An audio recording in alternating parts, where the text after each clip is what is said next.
Hey guys, it's me, your host Super Sorrel. Thank you very much for tuning in, and I'm here with Peter Tata, Mr. Triple G Comics. How you doing, bud? Not bad at all. Not bad at all. Looking forward to being educated by your good self today on this show. Well, if you are confused, if you have just tuned into the Triple G channel and I'm hosted and it's weird, well, I'm Super Sorrel. I'm a YouTuber as well, and we hang out pretty regularly and do toy reviews. You probably know who I am if you're in Triple G's. I do shows with him all the time. But we're here to talk Five Nights at Freddy's 2, the movie. Yeah. So Yeah. So let us just kick off, Mr. Sorrel. Now you know because you've talked to me for a while. I know nothing about Five Nights at Freddy's. I am not into the lore. I've not played the games. I have seen the first movie. Okay. Hated it. Absolutely hated the first movie. I probably it's because I went in expecting horror, and I just don't know what I got. It was cack. It was absolute cack. So yeah, not a big fan of the first film. So I'm hoping you're going to explain what I've watched. Yeah, we're going to go through it. We're going to get onto it. I'm just letting people drop in at the moment. It looks like some people are just tuning in, so just bear with. Here we go. See who's with us in the chat. We've got Joshy Boy Toys. You all right, mate? How you doing? We've also got Joshua. You all right, Joshua? Josh, have you seen Five Nights at Freddy's 2 yet? I know you're a big movie guy. Let me know in the comments. And Kingston, I want to say. You all right, Kingston? How you doing, mate? I'm sure more people are dropping as we go. 14 people are watching. Thank you very much, everyone. Make sure you hit that like button and comment with along on the show, guys. It'll really help us out. So yeah, we are going to talk Five Nights at Freddy's 2. So heads up, everyone. This is going to be spoiler heavy in this one. We are going to go full spoiler, so do watch out. Alfie, you all right, bud? How you doing? But guys, I'm gonna first of all, Pete, before I get into it, you've seen Five Nights at Freddy's 1. Yeah. You hated that one. Hated it. I mean, not just hated. So, just for your audience who might not be familiar with how I do things, whenever I go to the cinema, I go with my wife. Oh, no. Yeah, and as we've been doing like more horror-related stuff, our relationship has started to suffer more and more. So, Five Nights at Freddy, the first film, was one of those pinnacle moments where at the end of the film, she looked at us and she said, "I don't know why we're married. I don't know what you're putting me through this shit for." Sorry, bad language. Like I say, I don't know the law. I don't know anything about it. I went in expecting horror. I went in expecting I don't expect a little horror from bit this. tongue-in-cheek Willy's Wonderland kind of stuff. And it just did nothing for us. It didn't satisfy us in any shape or form. That was number one. So yeah, that's about my level of knowledge and understanding of the franchise. To be fair, from that opening scene, I expected more than what we got from that opening scene. Because that opening scene was pretty... I mean, it was... You didn't see any violence, but it was still pretty... It was not intense, but for a film of that nature aimed at children, more or less, it was still a pretty Goosebumps level horror. Yeah. And then suddenly it just went downhill, didn't it? It just went off the rails a bit. Yeah, absolutely. But I mean, is she called McKenna Grace? Isn't she the girl that's in it? That's her from Ghostbusters, isn't it? Yeah, I think so. I know she was in Big Bang Theory. I think once she played Sheldon's mate in Big Bang Theory. She was in this, she plays Marionette in this. But I don't understand that because I assume Marionette in the game was a boy. But I mean, they've kind of gender and they've given her a blonde wig. Whoever Marionette takes over in this, she kind of looks like them. It's a bit weird. It's meant to be an animatronic. I don't understand that. That didn't make sense to me. Yeah. From the lore of the game, that makes zero sense. Yeah. Josh was just saying, no, I haven't yet, but I'll be seeing it when it comes back from Michigan, and then I will be seeing it. Yeah, we'll be a both seeing it. We're going to talk about it tonight, but we're going to go full spoilers. Just bear that in mind, people. But yeah, let's jump into this. So, I gotta admit, I was kind of excited, mate. I'm not gonna lie. I enjoyed the movie, but not for the right reasons, I don't think. So I messaged you multiple occasions during the day, didn't I? Sending you the scores and things like that I'd seen, and really telling you I wasn't looking forward to this film, to be honest. But for you, Sorrel, and for One Good Scare, I said I have to do it. So do you know what? Loved it. Really, I really enjoyed it. I did. I really enjoyed it. Yeah. I thought this was, and you're gonna get into all the detail, I'm sure. I thought this was, and it's bizarre, and I think maybe I'm just crackers because all the critics and everything are saying it's dire. I thought this, for me, was 50 times better than the first one. It felt like it had horror elements to it. It had some jump scares. I liked the spookiness of it. Loved the marionette kind of spooky, ghosty girl thing. And my wife really enjoyed it. So we both hated the first one. Went in expecting to hate this one. And I had with the film, and we'll talk about some of my irritation later on. Yeah. But with the film itself, I thought this was pretty good. Yeah. Okay, cool. Not what you expecting, was it? No, it wasn't at all, I'm going to lie. So this particular film was based more or less on the 2 and 3 games, I think. So the speaker box thing that she used, the Faz talk to Freddy and stuff, that was an element from the video games, I believe, or an element of it was used in the video games. The animatronics that we saw in this one, these weren't the animatronics that were from the first film, obviously. These were new animatronics. These were they're called toy versions. So you had Toy Freddy, Toy Bonnie, Toy Chica, and then you had Mangle. Mangle is Fox that's been all pulled apart and all weird. Those were the animatronics that were used predominantly in this. They're controlled in this one by Marionette. I don't believe that was ever in the lore of Five Nights, but I may be wrong. I don't think they were ever associated that way. But I liked that concept that she was basically pulling the strings as the marionette. Yeah. That makes sense to me. For a regular audience that were trying to fit 10 years of lore into a 90-minute movie, I get why they went that route. And then obviously we saw a return of the original animatronics in the very ending scene when they came in and destroyed all the other ones. Yeah. Now, when I went into this, I was worried because obviously we got announcements that like Megan Fox was voicing Chica, but I completely forgot about that. To be fair, it wasn't until afterwards I went, "Oh God, that was her voice." Didn't even dawn on me. I didn't pick up on any of the voice talent, to be perfectly honest. Nobody's voice stood out. I mean, to be fair, Megan Fox, I wouldn't have probably recognised her voice anyway. Do you know what I mean? But yeah, no, none of the voice talent jumped out at us. Keega's fan club's in the chat. You all right, Chris? How you doing, mate? Hi, Chris. So yeah, let's jump in a little bit further. So this is the timeline of the video game series, Pete. That's how many different video games we now have, which is ridiculous. I thought it was just like 3 games. This is mental. There's 10 years worth of lore that they've tried to cram into 2 movies now, and so they have gone a bit off the walls with it. But here we go. This movie was predominantly based in the near beginning. It was like 1985, 84, I think. So it was the 80s, wasn't it? This film, or the beginning part was anyway. And then it jumped ahead a little bit to the later 3, like Freddy's 3-ish. Yeah. So we've still got further to go. Now, from some of the things we saw in this movie, which if I just remove that a minute, we did see in one of the, it was when she was asleep. You know, she went asleep and did a bit of a messing around in the dream world. Yeah. And she saw her dad. And then in the closet, there was an animatronic, wasn't there? And a big, that animatronic, basically. Oh, yes. Yes, baby. I remember that. The scrap baby animatronic, right? Oh, well, baby. The baby version of that. That was the animatronic we saw in the closet. Now, in the games, that is William Afton's daughter who died. He crammed her spirit into that one so she could live on as an animatronic. Hang on. Dial back. You're expecting too much of us, Sorrel. William Afton, who... William Afton's the villain. You know, the big bad who died in the first film? And then he's in the dream sequences in this one? Scooby-Doo. From Scooby-Doo and, Shaggy. What do you call him? Lillard. Matthew Lillard. Matthew Lillard. Yeah. He's the villain, right? He's William Afton. And it's his, spoilers, it's his kids in this one, isn't it? It is. Yeah. Yeah.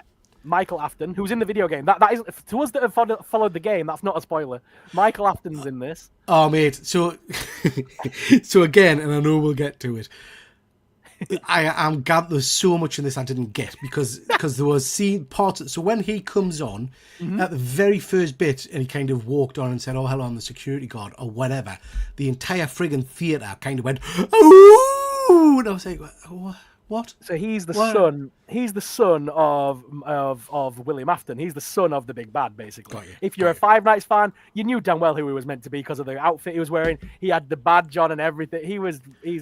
My entire theatre did, apart from me and my wife. We just kind of sat. I was a complete outcast in this screen, and I have to say, but yeah. Yeah, so his daughter in the games was Elizabeth, and she died, and so he put her spirit or something inside Baby, and she lived on as an animatronic called Baby. Okay. The little box, the little music box that they were using for Marionette. Yeah. To make him go to that sleep.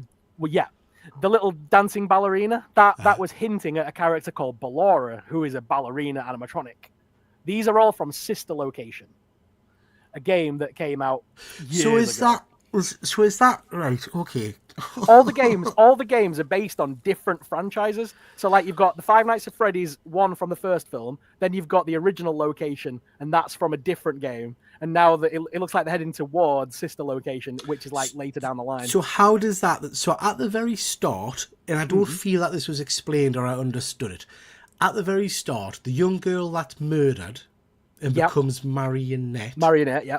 Yeah, she's sat waiting for one of the animatronics to come. She's waiting for the marionette to come up, basically. And there's a line made about that's not the spirit of your mother, or that's not. There's some kind of hint at this is. She thinks this is containing some friendship or something. Yeah. So is that playing into it, or have I read too much into that? You read too much into that. That's just straight away. As soon as I saw her all gothed up with the black and white pinstripey thing, you knew damn well she was going to be Marionette. And I'll show you a picture of Marionette from the games in a minute. You'll see exactly what everyone else saw before you did.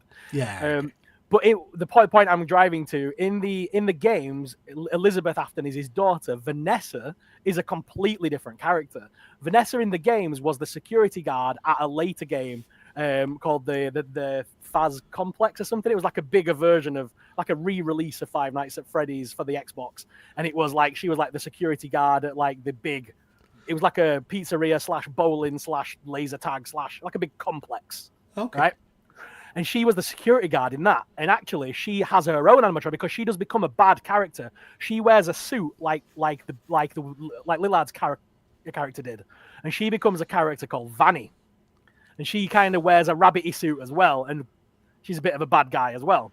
So I think they were alluding to that in this.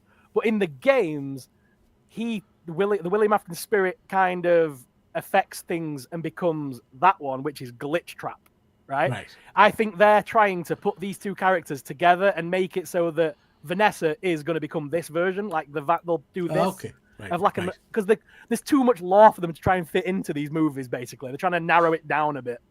Yeah. Okay. These are the important questions. I saw the first film, Pooh mostly. I know nothing of the games. Is game knowledge necessary to enjoy the new film? No, not at all. So sorry, go on, Pete. No, I was going to say, Chris. So I'm with you, Chris. I know nothing about the films or the games or whatever. I enjoyed this one more than the first one. I have to be honest. I thought the horror or the creepy element. It's still not a great film. Don't get us wrong. It's not going to win any Oscars. But in terms of some of the kind of the horror I watch, put it this way, I'd watched Silent Night, Deadly Night the night before, so I was in the mood for something decent. Do you know what I mean? Yeah. This was good. It had some good horror in it. I didn't know any of the stuff that Sorrel's going to talk us through tonight. The audience in my cinema absolutely did and ruined the experience for us by making weird noises and shouting and screaming and clapping all the way through bits. There were kids in my theatre. Sorry, go on. No, but I don't think you needed any of that to enjoy the film. Yeah. No, the films are becoming its own lore and its own timeline. They're just picking out elements from the games that were successful and popular, basically. Yeah. But yeah, there were kids in I say kids, young teenage girls in my screening that were wearing little fox ears and little Five Nights at Freddy's ears, and it was weird. It was like a weird fan club. I felt very old in that theater. Oh, absolutely. I said to you before, I felt completely out of place in the theater. But do you know what? In a good way, it irritated us, but in a good way in some regards, because this must be what my mates felt like when we were watching Endgame, and I was getting excited and whooping and Captain America catching me and stuff. So I absolutely appreciate that. I loved the fact that the fans of the franchise were there and loved it. And I have to say, I don't know what your screening was like, Sorrel, but the buzz after the film ended was really positive. Everybody seemed hyper and loved it, and the big crowds of kids, teenagers talking and stuff. It seemed to hit the spot, which totally surprised us, because I went in expecting this to be dire because of all of the ratings and scorings everyone seems to have given it, you know? So we'll run through the rest of these slides, then we'll dive into the film a little bit more, just to give you a little bit more info from what I know. So this is Marionette. Very, very, very. The actual animatronic is very much the same from the film, from the comic, from the game. Sorry, the little black and white pinstripes on the sleeve with the button down. That's how I knew straight away that girl at the front was going to become that character. She was dressed like him, which is dead weird. But yeah, they kind of made that into a new version of the character. But I was all right with that. The whole thing about him putting the mask on to make the animatronics go away, that is straight out of the video game. Okay. All that entire sequence is because I know a lot of people that aren't fans of the franchise, that don't understand the games, have really critically panned this scene. The whole thing of him going, nah, that'll never work, and then it works. And the bit where he shuts the vent to stop Foxy getting him, that is straight out of the video game. That's all elements from the video game. That's how the video game works. But you see, again, not having played the game and stuff like that, that didn't register as an issue for me at all. That was just fair fun. Do you know what I mean? Yeah. So it didn't annoy us in any way, shape, or form. It was just fair enough. Some of the big critics, like Matt Kermacode, people like that, they've been panning this because of those sequences and sort of saying that makes no, like, why didn't Foxy run through the grate after him? It's like, because in the games that's how you made Foxy go away. You shut the grate, the animatronic goes and turns around and goes the other way because it's a block. Yeah. The animatronics are working on a sensory system, so you just have to trick the sensors basically. Well, that's kind of what I took from it. I have to say, great jump scare at one point in this where I think it's this scene where I can't remember if he just takes the mask down or he looks up or something, and Freddy is like stood right next to him with his hand out. That was very good. That was the jump scare from the game. Freddy doing that is literally the jump scare of Freddy going because in the game you would be looking at the screen and you had to look up occasionally to see what was there and then look back down. It was a point and click game with a mouse. Yeah. So you had to control the doors, control the oxygen in the room, and control the lights basically. Yeah. And you had to survive the night without the energy of the complex running completely down. You had a generator that ran the building because it was a derelict building. If all the generator went down, you'd run out of power, you'd hear the theme song, and then they'd get you. Yeah. So that was all elements from the game, which, as a fan like me, him hacking into that stupid little system and going system files and looking for the certain things, that's straight out of the games. That was pure fan service, and I loved that. Yeah. The animatronics that attacked him in the game, which I think I've got a slide for here, these are the withered animatronics. They're actually in the game as well. These are the original franchise animatronics from the 80s that have decayed, and in the game they come alive in, I think it's Five Nights at Freddy's 2 or 3, and they attack the night janitor basically. I was upset with this character, the Mangle character, because it's a fan favorite from the games.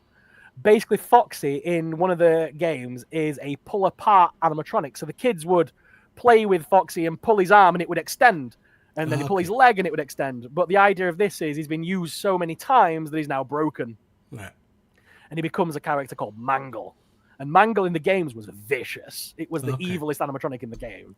And they didn't really use him that much in this. He was a bit of a throwaway fan service character, in my opinion. I think they could have done more with Mangle.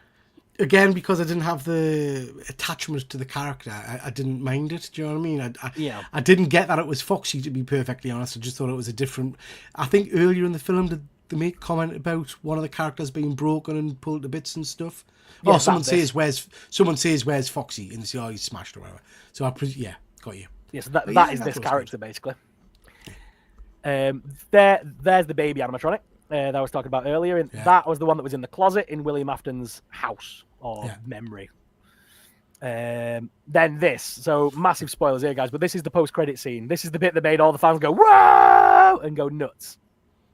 Okay. Yeah, so this is the guy from the first one, isn't it? This is Springtrap. Yeah. So Springtrap is basically the suit locked. All the locks inside the suit, the animatronic components, crushed him to death in the first film. And it does that in the game as well. William Afton dies within the suit. Yeah.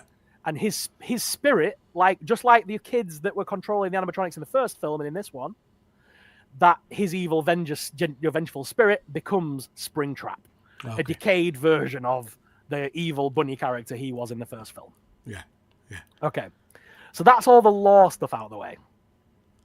That's all the things that I picked up and understood. The only other Easter egg that I picked up on, when they go to that random couple's house because the Mangle's attacking. And all that, when the animatronics were attacking people in the houses randomly. Yeah. There was an advert on TV. You heard the TV say something about FNAF and about Fazbear Multiplex. Yes. Yeah. That's hinting at this future Vanessa thing and the multiplex, and someone's basically trying to bring back we now know it is Michael Afton in the films. I think is going to do it. Michael Afton's going to start making the new Five Nights at Freddy's complex to continue his father's work. Okay, got you. So they've kind of mangled a few things together from the franchise to make it that now. Yeah. They've kind of changed the stories. But I'm fine with that. So in terms of... I made notes. Ooh. In terms of things that I didn't understand and I thought, I've missed something here. At one point, he goes into the setting from the first film with his daughter, and there's a bit where you've got 100,000 tokens, buy a present kind of thing. Yeah. And she gets the voice box, which is the plot point for later on. She picks up a teddy bear, and it made a noise. The screen and housing went, mental. Scream, woo! And I was like, okay. So I don't think that noise was ever in the games. It's been a meme. So basically on TikTok, TikTok it's a sound. Same as out, the theme song. Yeah. The theme song that they use, the da da da da da. That again has been used to death on TikTok. I use it for all my videos. When I make a Five Nights at Freddy's video, that is the audio I'm putting on it. Okay. Okay, so all these things are just memes and songs that people have used over the years. So the noise. There was that bit. And then there was another noise, wasn't there? Yeah, 5 or 6 other times where I have to say me and my wife were like the only people in the audience who weren't shouting and going, woo! And we're kind of looking around thinking, what have I missed something here? I don't know what this is. One thing I did like, when he picked up the little toy that made the noise that you're on about, yeah, it was literally a direct... Funko and Jazzwares have been very good. They've kept the toys looking like the movie. Okay. Right. So all the toys look like this, and they're straight out of the video game. That's what they look like on the shelf in the video game. So they've released them as toys. Yeah. And that was really cool. But the noise he made when he squished his belly, it started going... Rrr, rrr, rrr, rrr. That is the Freddy's kind of walking sound effect thing. Right. Fuzzy's in the chat. And he says, things I don't understand. I joined at the right bit. just type in bicycles again, Fuzzy, and I'll know what you mean, pal. Yeah. Was there anything else that you was there any other point? No, it was, I mean, before we get into the film, can I just say how I am a miserable old bugger, and I'm all for people having a good time at the cinema, but this was an awful experience. Really? The film was, like I say, I enjoyed the film surprisingly, but the cinema experience was just dreadful, and partially my fault because we went opening night at a 6 o'clock show, I think it was, or something like that. Yeah. The place was full of groups, I have to say lads mainly, groups of teenage lads, and the noise level in the theatre, I've mentioned before, I can't cope with people talking. The noise level in the theatre, people just talking all the way through it. The couple of lads sat next to me, Ilona kept nipping us because I was ready to pop, just chuntering away all the way through. And I don't think they'd ever seen a horror film in their entire life, because anytime anything slightly scary was happening, one of them was like, oh, this is so intense, something scary's going to happen. I was like, I'm going to smash your face in a minute. And then there was like cheering, and the end scene where we get the ghost kids, I assume, taken over, and they clapped for the entirety of that entire scene, just clapping. The entire theatre clapping it, and I was like, what? I can't even hear what's happening in the film because you're just going mental. Now, like I say, I'm a miserable old bugger, and I appreciate it was great for the fans to have that level of enthusiasm, and I had that, I guess, with Endgame, but it made, as a non-fan, made it a really unpleasant experience at points, because I just want to tell people to shut their faces. So that's my grumpiness out the way. What was your screening like? So same, a lot of hoopering and hollering. That scene where they did the thing at the end, they didn't get much reaction in mine. Mine was mainly for the Springtrap reveal at the end. Did you stay for the very end for the noise? No, I couldn't be chewed. No. Okay, the radio or something. Yeah. There was the noise at the end that gave you a bit of a tidbit for the next film, but nothing major. Not major really. It depends where they go with it. It depends if it fits the lore or not, for what I know. But they've changed things up, it seems, left, right, and centre. So I'm not going to read into it. Yeah. I think they're going to go sister location next is where I think it's headed because of all the little Easter eggs in this movie. In my cinema experience, did you have the bit where where a film comes up and you get the certificate thing saying this is a 15 film with the black screen with the red phones out, taking a photo with it? I don't. What's that? What? So it was like literally the entire cinema lit up with people taking a photograph of the screen. I was like, What's happening? This is a new thing that kids are doing where they take photos and then put it on Instagram to say, I've seen this movie. If they haven't got a receipt for going to the cinema, they haven't been, kind of thing. So they have to get the picture to prove they were there. And did a load of cameras go off when the big Springtrap reveal happened? Yeah. Were they all taking photos of the screen? Yeah. I mean, it's like people don't understand the internet exists. Do you know what I mean? All of those images will be up on Google. I found it instantly. When I was looking for it lately, I got it instantly. Fuzzy says, I like that Pete went to see a sequel of a film he couldn't stand in the first place. Under duress, Fuzzy. Under duress. So I hated the first film. But Mr. Keegan and Sorrel insisted I went to see this film so we can talk about it here and on One Good Scare. But spoilers, Fuzzy, if you missed the start, I really enjoyed it. Far better than the first one. Far better than the first. I suspect James is going to have hated everything about it, whereas I quite liked this because I thought, for me, and tell us if you agree, Sorrel, I felt the spookiness and the horror was dialed up in this one. Yes, it was still silly. Yeah. And I think a lot of that, to be perfectly honest, was the marionette character that I really liked. I thought she was pretty spooky and frightening at points, you know. And let's give it the girl playing her. I forgot her name again, but I think it's McKenna Grace, isn't it? I think that was her, or it's a girl that looks like her. It was her from Big Bang Theory. I know that. Yeah. She was in Big Bang, wasn't she, playing Sheldon's mate? But she was actually a good actress. I think that helped the thing a lot. Yeah. But we'll go right back to now we're on that bit. The opening scene is the vloggers going into the Five Nights at Freddy's original location, as they call it in this one, and they had it was like a Disneyland pizzeria for kids, and that's where all the shenanigans go down. The marionette's there, and it takes over the spirit of the. Sorry, I do apologize. You're all right. Just to go back, because before that, we get the kind of the opening scene of the 80s or whatever, don't we? Am I assuming then, because the young girl who becomes marionette sees the young lad going away with the Fuzzy because that is basically glitch trap that I showed you. It's that character, and the daughter who's in the film later on tries to stop her and says, no, don't go there. So she knows that dad's killing people. She does. So that's why she stops her, because she knows it. Right, she knows that her dad is killing people, and she kind of assists him in a way, really. But she's kind of a willing complicit, and that's where they're going. I think later on in this movie, when they kind of split Mike and her apart, and they're going down this road of she's going to be the next bad character in this. Okay. But so at the very beginning, sorry, I'll start right back. So the very beginning, the scene with the marionette is where the girl takes over the spirit of marionette after being killed by William Afton, basically. Matthew Lillard is in that suit from the first film. This is set before the first film, that scene. So all that goes down, the girl gets killed, she goes down in the chute and comes up, rising up on the arms of the marionette, and that's basically her becoming it. Brave start of the movie, mate, having a young kid knifed to death. Well, Five Nights at Freddy's is about kids being killed by a serial killer. It's not. The original games were not for kids. It's just the characters are fluffy and teddy bears and things. So parents allow the kids to have the merch. The merch has been the reason why more kids have got involved in the franchise. But the franchise is pretty dark. Yeah. So that all happens. Then you get the title sequence, which again, I'm not sure if you get any hooping and hollering in yours, but all them little sequences of 8-bit, that was all straight out of the game. So in between segments of the video game, there would be these 8-bit mini games, like old school retro-looking Atari mini games.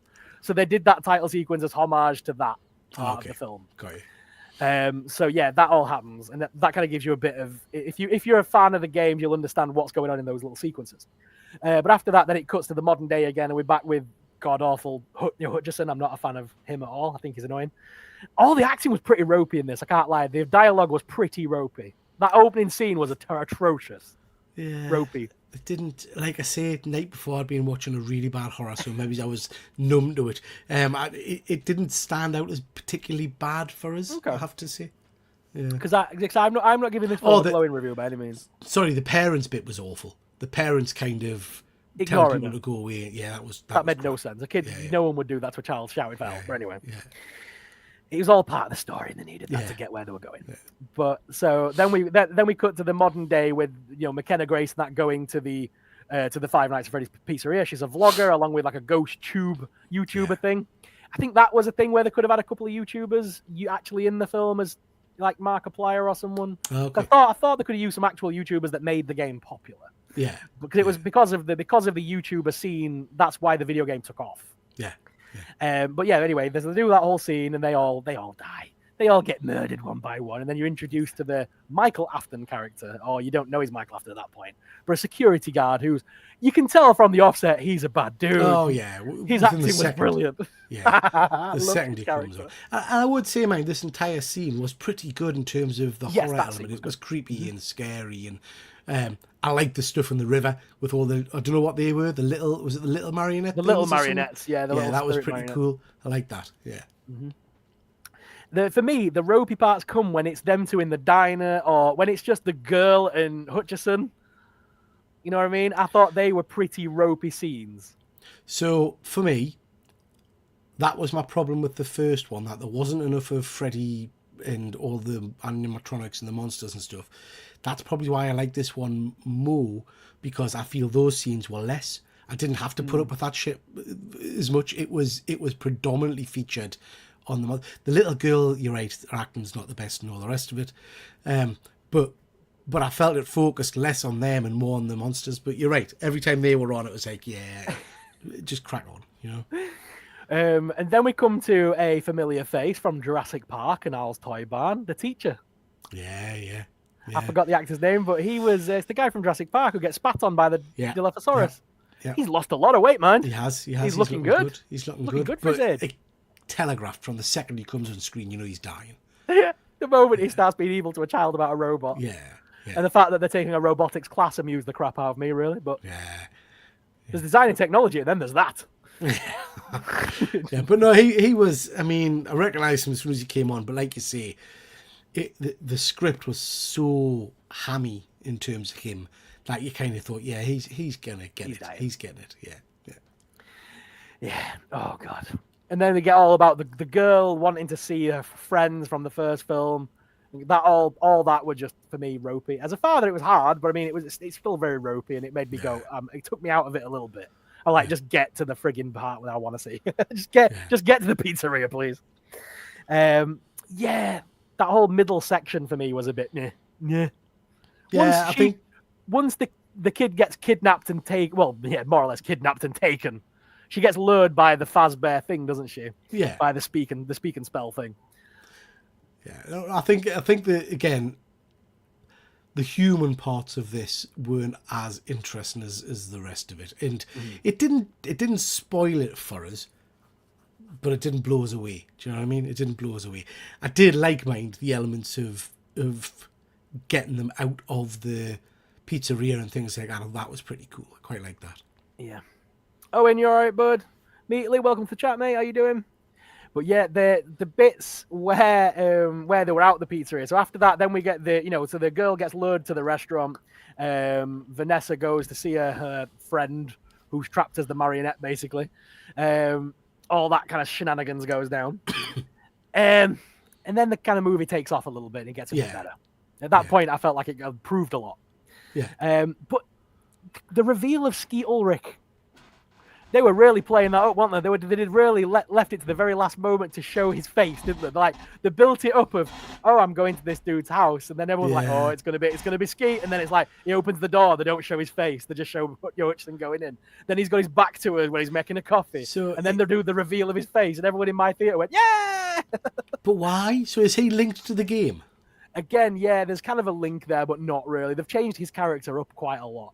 He is a character within the video games, but they've made it so that he's the daughter of the marionette girl that died, whereas he's a completely different character in the games. So I read a little bit something, and I think it said that in the games he's the assistant, the designer or something. But I guess my point was, why the excitement about him as an actor? Is it just because Matthew Lillard was in this, Skeet Ulrich's in this, but they didn't share any scene time together. Matthew Lillard's screen time is minimal. 5 minutes or something. It's very, very minor. So I was very disappointed in the fact that Skeet Ulrich and him never interact. After all this build-up of they're going to be reunited in this movie, they weren't ever on screen together. They probably filmed their scenes completely apart. I'm hoping he comes back and we find out that he actually made some of these animatronics, and I'm hoping there's going to be a link down the line that links his character back into it, so that we can have him and Springtrap on the same screen. Is it not? So I didn't stay for the very end scene, the radio thing or whatever. Is it not his voice on that? It is. Okay, yeah. So in the game, well, yeah, it is, but yeah, again, they've changed the law from the video game. In the video game, it's the Michael Afton character that's doing the when the night guard gets his job and he goes to Five Nights at Freddy's and you're the security guard in the game. Yeah. Okay, because that's how it starts, like in the first film. The voice recorder, the hello, are you there? Okay, well, and it's like an old recording saying, well, welcome to Five Nights at Freddy's. Here's what you got to do to survive the night. Yeah. It's like a how to play the game, basically. It's like the tutorial of the game, more or less, in an audio format. That is the Michael Afton character in the video game, but in this, they've kind of made it out to be Skeet Ulrich, which it's very different. So I'm hoping, like I say, they're going to tie him in later down the line. Okay. But anyway, so yeah, we have his scenes, and again, I thought his acting was very ropey. Maybe I were a grumpy bastard last night. I don't know. I mean, it sounds it. Just going to say, yeah. No, it didn't. Again, nothing stood out as being particularly bad or particularly good. Do you know what I mean? So it was just kind of mid for me in terms of the acting. Like I say, the audience got excited when he came on, and I was struggling to understand why. And I think it was literally purely because of the fact that it's Skeet Ulrich and all the kids, like Keegas, they're all fans of Skeet Ulrich and Matthew Lillard. They think everything they do is brilliant. I didn't think that this was out of note, really, but they just love them in general. They want to see them back on the screen because all the kids love Ghostface because of the modern video games like Dead by Daylight and characters like that. They've brought all these characters back, and the kids are learning who these horror villains are. Yeah. Because of video games, basically. Yeah. So yeah, it feels like Ghostface is just popular now because the new film's coming out, and there's a whole thing of will Matthew Lillard be in the new Scream. People are just excited to see Matthew Lillard and Skeet Ulrich together again. Yeah. Well, they weren't. Yeah, basically. Spoiler: they don't share any screen time. Yeah. Then you get that whole sequence of basically the animatronics are normally tethered to the place, the franchise, and then in this basically they get a code. Marionette is keeping the kid hostage more or less, and then Vanessa gives up the code to let them roam free. Yeah. So after that point, it then takes off with the animatronics just going wild and just disappearing from the restaurant, doing their own thing, going to kill people. I believe was the idea, killing parents. Killing parents, so the mad-on for adults, isn't it? It's got the marionette hates all adults, so send people. But I assumed she was going to. I think there was a missing segment. I think they cut some out. I think originally in the script they were probably going to have her, because it's the marionette controlling them. So why didn't she go after the parents that wouldn't help her from the beginning? That's where I thought they were going. Oh, that's what I thought she did. So I thought they were different actors. Well, they were completely different actors, I think. I just assumed it was the parents from the first one, from the starting scene. Yeah. If they did do that, then it wasn't in your face enough for me to go to put two and two together. I would assume that would be the target she would want, the people that didn't help her before she was stabbed to death. Yeah. But then there's there's a load of shenanigans goes on. We've already kind of covered a lot of it. We've got Megan Fox as Chica running around. She helps the kid at a science fair and then kills the. That was pretty good. Again, that was pretty good. She popped his head, didn't she? I quite like that. That seems pretty much all these characters can do because they're very. This is all they can kind of do. Yeah. In those suits, so they kind of did the whole "I'm going to pop your head" and just crushed him to death. Yeah. They did a very good thing in the entire movie of being able to show a lot of violence towards humanoid characters without showing any bloodshed and without any gore, really, to keep that rating friendly. It's like when the kid dies in the very beginning, it's very you just see the stab wounds in the back. There's no real bloodshed and gore, is there? Really? But it was a 15. This, I think, wasn't it? It was a 15. Yeah. Because first thing my daughter, who's 12, says when I came back, she went, "Can I go?" No, not yet. There's all those shenanigan bits in the middle, and then we get to the big final scene where you said everyone hoop and hollered, where the old Five Nights at Freddy's animatronics from the first film with the kids' spirits in them comes back and basically tears the heads off of the... Because again, that's all they can do. Tear the heads off of the toy versions of the animatronics. Yeah. And so then once they... Sorry, mate. Where have the ghost spirits been then? Are they... So when they take the head off of them, if you remember, you see the ghost of his younger brother who's inside of Foxy, I believe. Yeah. And he says, once we do this and we use the last part of our power, once they die, their spirits are going to freed and they can no longer stop him. Hold him, yeah. So do you remember I said at the beginning, William Afton's the Lillard's character, when he dies in that suit, his spirit is vengeful and comes back as Springtrap. Yeah.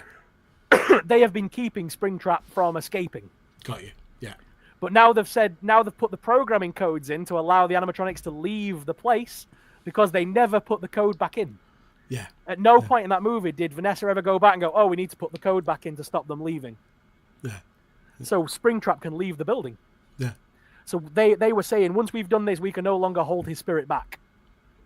So I think they're alluding to the Spring character, Springtrap, coming back in the next film.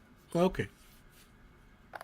And I think there'll be a showdown between him and then the Vanny character, the Vanessa as the villain character. There'll be a face-off between daughter and father. The animatronics will fight. So if the spirit kids have gone to wherever you go, are we not going to get like goody versions of Freddy and Chico and all those kind of characters anymore? Not are they in my kind opinion. of done? Are they done? They're kind of done now. Okay. In the later game that becomes the big complex, the big movie plexi place, the animatronic of Freddy in that is they're just robots, so they're just programmed to help kids and stuff. The programs are like, oh, are you missing your parents? Let's go find them. We'll find an adult to help us. They're just programmed robots. Yeah. It's just dependent who's programming them. So obviously we find out that Michael Afton, the son of Lillard's character, is programming the animatronics to do bad things. Okay. So the good guy versions, the spirit versions of the kids being friendly is gone now. Okay. But to be fair, that was a made-up trope for the film, because in the original game, it's the kids' spirits in those bodies trying to kill the Michael character, trying to kill the Mike, the security guard, who's played by Hutcherson. So I mean, they're not really that good. But anyway, so they're gone now. I think that's the idea. They're moving on from that idea, and they're going to have it as the robots programmed to do bad things, because that's easier than having ghost children explain. Yeah. For me, that was them correcting the course of the first film while sticking with the lore and then doing something new going forward. Yeah, making it its own thing. Yeah. That was my understanding of it. So then the spirits are freed, the kids go to heaven, if you will, and that's kind of the end of the film. Yeah. So I'm still amazed that you said you liked this film, because I'm a fan of the games, and I thought it was cool to see the fan service of the characters. I enjoyed the Easter eggs. I enjoyed the characters being on screen, and seeing animatronics that I'd been collecting for years behind me now featured on a big screen. That was amazing. Yeah. And they looked good because they were Henson and they looked good.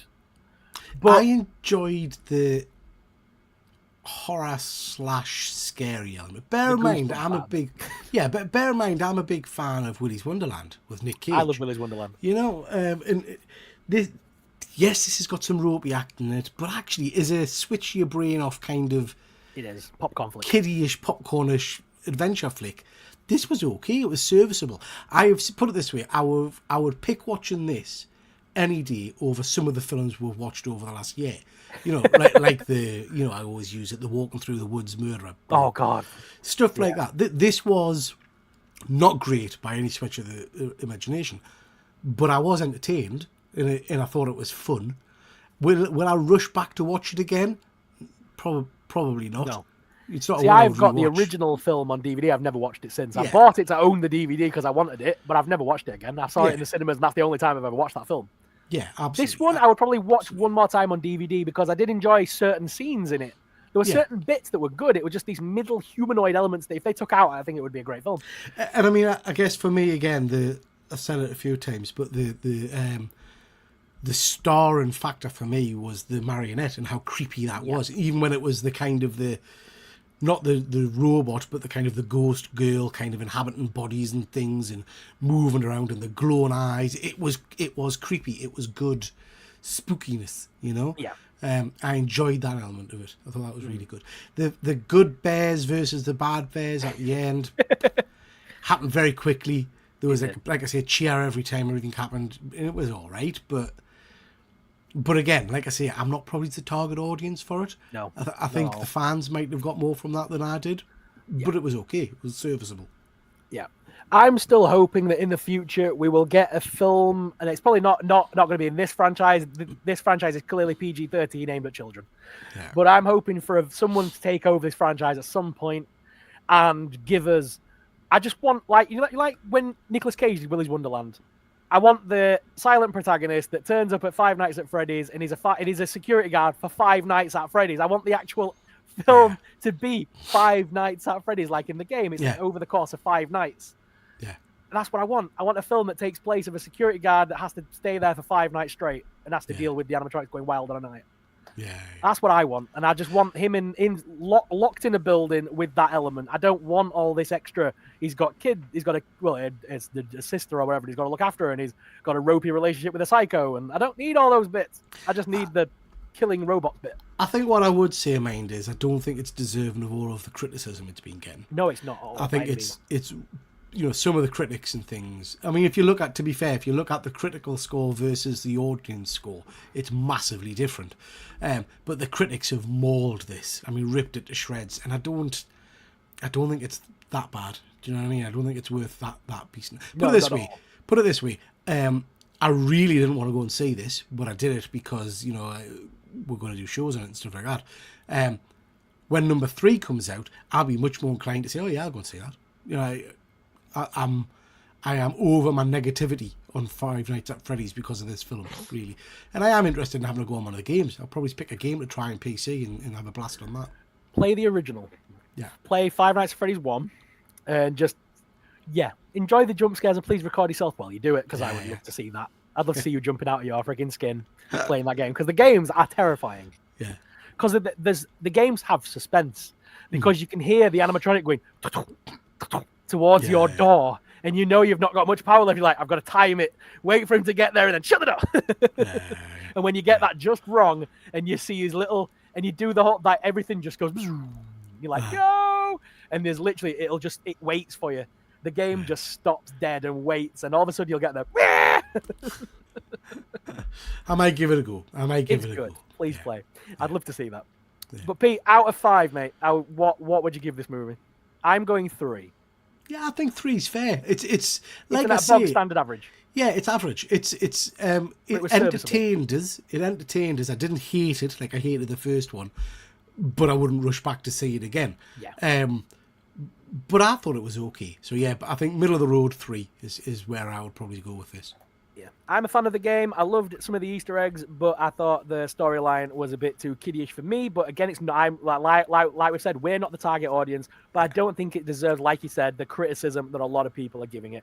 It's a serviceable movie if you're about 14 years old and a gamer and want to see a live action version of your favorite game. Yeah, that's how I view it. So absolutely, and what I would say is tip of the hat to the people that have made it because whoever it's aimed for, whatever that demographic is, loved it. Because my theatre, I've never had a reaction like that in the theatre.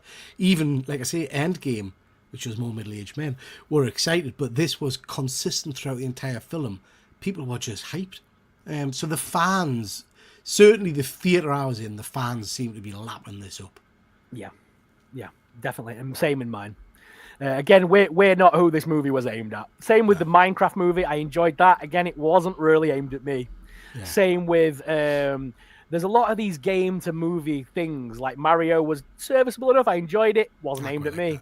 Yeah, Sonic, it was good. It was fun. It was a bit over the top. Wasn't aimed at me, though. You know what I mean? Yeah. These films are aimed at a certain demographic of 14-year-old video gamer. Yeah. And I get that. And I'm cool with that. It's cool that they've got this movie. I would love to see a darker version of this down the line, but I don't think it'll ever happen because of who Five Nights is technically aimed at. I think you're absolutely right. You'll not get that in Five Nights, but you might get another version of Willy's Wonderland or something like that. The same kind of thing. If this keeps being successful, people might jump on this and say, "Well, actually, do you know what I mean? Let's do a horror version." You know? Because this movie, the first movie was in such director hell, and they couldn't find a studio and all that. There were so many scripts written and scrapped. I honestly think Willy's Wonderland was a Five Nights at Freddy's script that just got scrapped. Yeah. And someone just took it, named all the characters different things, and made something that was a similar product. Yeah. Have you and James sat and watched the Banana Splits movie yet? No, the horror I've not one. seen it. Never seen that. Please add that to your list. Yeah. Because if you liked Willy's Wonderland, this is a more violent, bloodier version of that because they didn't hold back on that one. Seeing those characters that I know from Hanna-Barbera as lovely little creatures that are men in suits, standing there with an axe and swinging it and going doof, Yeah. with it into his hand and going, "Come here, kids!" Like that's terrifying. Yeah. So yeah, please watch that one. Check It's that one amazing. out. We'll check that one out. Yeah. But guys, if you have enjoyed this live stream, please make sure you follow both channels. I'm Super Sorrel, Triple G as well. Please make sure you follow both channels.